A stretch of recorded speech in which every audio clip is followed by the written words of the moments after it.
Okay, so last time we looked at timesing of algebraic fractions. What about adding and, by extension, subtracting?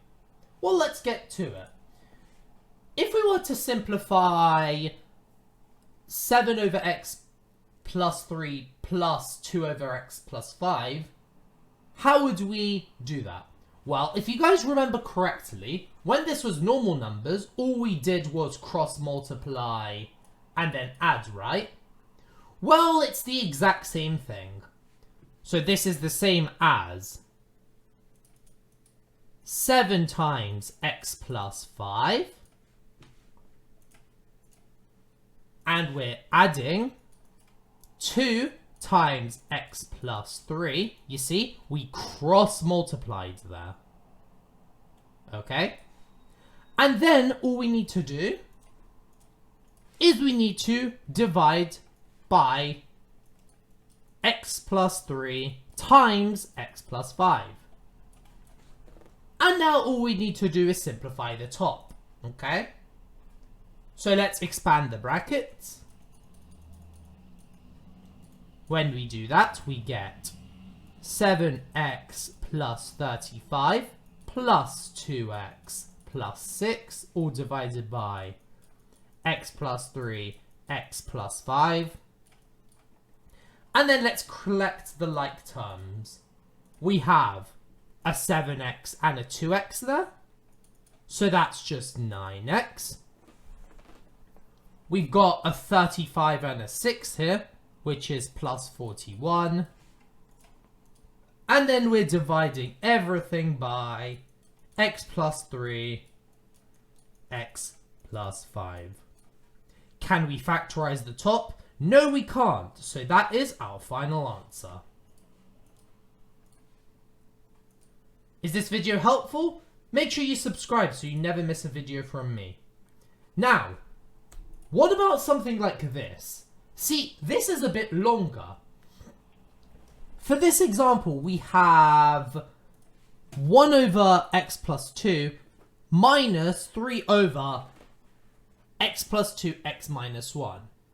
If we want to, we can cross multiply, but I don't really want to because, let's be real, I value my time.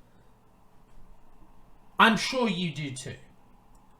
So what we can do is we can find a lowest common multiple, right? In this case, the lowest common multiple is x plus 2, right? Sorry, the highest common factor is x plus 2. The lowest common multiple of these two is x plus 2, x plus 1, x minus 1, right? What do we need to multiply x plus 2 by to get this? Exactly. All we need to do is multiply this one on the top and on the bottom.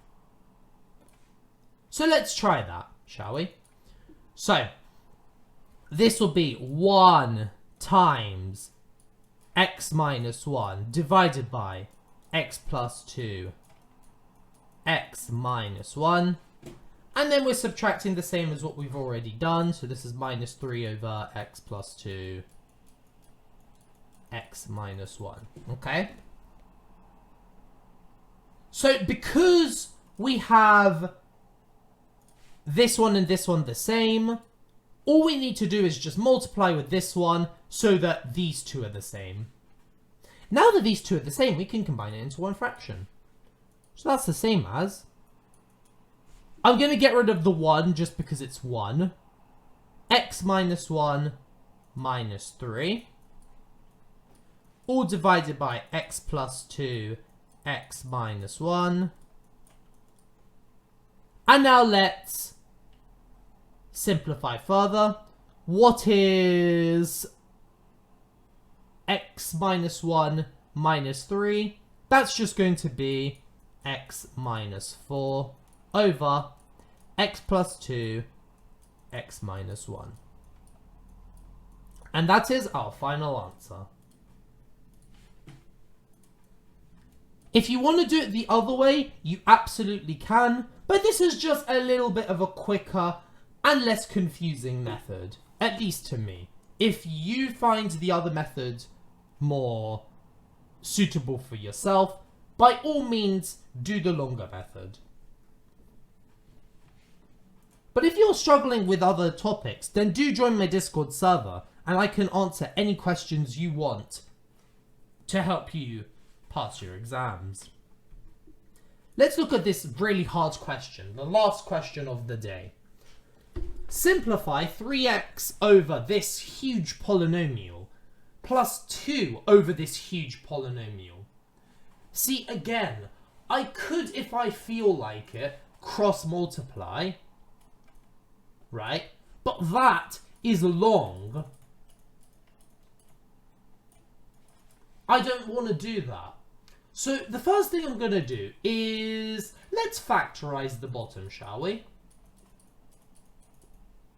So, when we do that, we get 3x over, what's a number that adds up to make 3 but multiplies to make minus 40? 8 and minus 5, so this is x plus 8, x minus 5, okay? And we're adding 2 over, what is a number that adds up to make 10 but multiplies to make 16? 8 and 2, so this is x plus 8 and x plus 2. Now, note the difference. These two are the same, right? So we can leave them alone as is, but I'll use a purple for this one. These ones are different, okay? Which means because those two are different, what we can do is multiply each one. And then it's the same as what we did at the beginning. So, what we're going to do is this is the same as 3x times x plus 2. Again, all divided by x plus 8, x minus 5, and x plus 2. Okay? Because remember, we're multiplying everything. And then we're adding, on the other side, 2 times x minus 5. See, this time we used x minus 5. And again, it should be the same denominator. So we're left with x plus 8, x plus 2, times x minus 5. And then because these are the same, alright, the order's a little bit different, but you will get the same value. 5 times 1 is the same as 1 times 5, after all.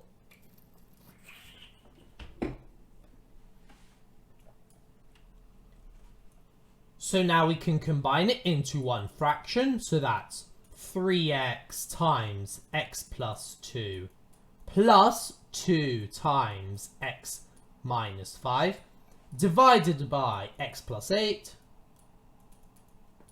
x minus 5, x plus 2, okay? And now let's expand. So that's just going to be 3x squared plus, what have we got? 6x plus 2x minus 10, all divided by x plus 8, x minus 5, and x plus 2. And so what we're left with, I'm going to do this up here, just because there may be an extra step. And so what we're left with is 3x squared plus 8x minus 10. And it's all divided by x plus 8, x minus 5, and x plus 2. Now, we cannot factorize this, so I'll write this down. We can't factorize,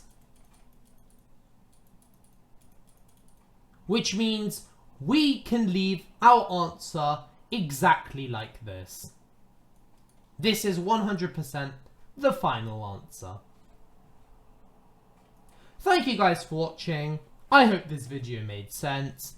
If you guys want to pass your exams with flying colours and be proud of your achievements, drop me an email and we can organise a meeting and a quote for me to tutor you. Keep on learning, as you have no idea what you're capable of doing.